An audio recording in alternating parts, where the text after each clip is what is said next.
Tanong ko sa'yo, gaano kahalaga ang mag-step up sa buhay mo? Kasi karamihan ng tao, alam nila ang dapat gawin pero hindi nila ginagawa.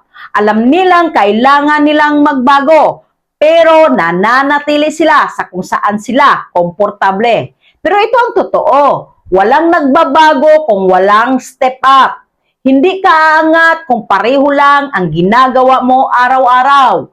Hindi ka uusad kung hindi ka willing gumawa mas higit pa. Ano ang ibig sabihin ng step up? Step up means gumawa ka ng mas effort. Lumabas ka sa comfort zone mo, harapin mo ang takot mo kahit hindi ka pa ready. Kasi real talk, walang taong ready talaga. Yung mga successful na nakikita mo ngayon, hindi rin sila ready noon. Pero nag-step up sila. Kung content creator ka, ilang beses ka nang nagdadalawang isip mag-post. Ilang beses mo nang sinabi, bukas na lang. Pag ready na ako, pag mas maganda na ang setup ko. Pero hanggang ngayon, wala pa rin. Alam mo kung bakit? Kasi hindi ka pa nag-step up. Mas pinipili mong manatili sa safe zone kaysa harapin ang possibility ng growth.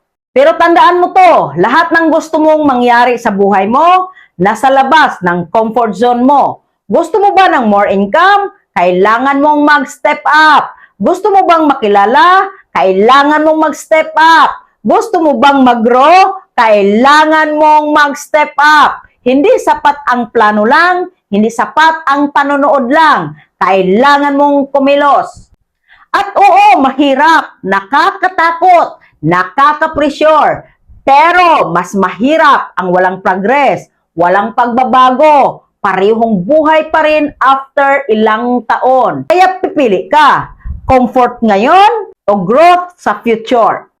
Kasi bawat araw na hindi ka nag-step up, lumalayo ka sa pangarap mo. Pero bawat maliit na step up mo, lumalapit ka sa success mo. Hindi mo kailangan maging perfect, hindi mo kailangan maging magaling agad. Ang kailangan mo lang, mag-step up kahit konti. Isang post today, isang video today, isang live today. Small steps pero consistent. At tandaan mo, ang maliliit na hakbang pag pinagsama-sama, malalaking resulta. So simula ngayon, huwag mo nang hintayin ang perfect timing. Ikaw ang gumawa ng timing mo. At kapag dumating ang pagkakataon, huwag kang umatras, mag-step up ka. Kasi sa huli, hindi ka magsisisi sa mga ginagawa mo.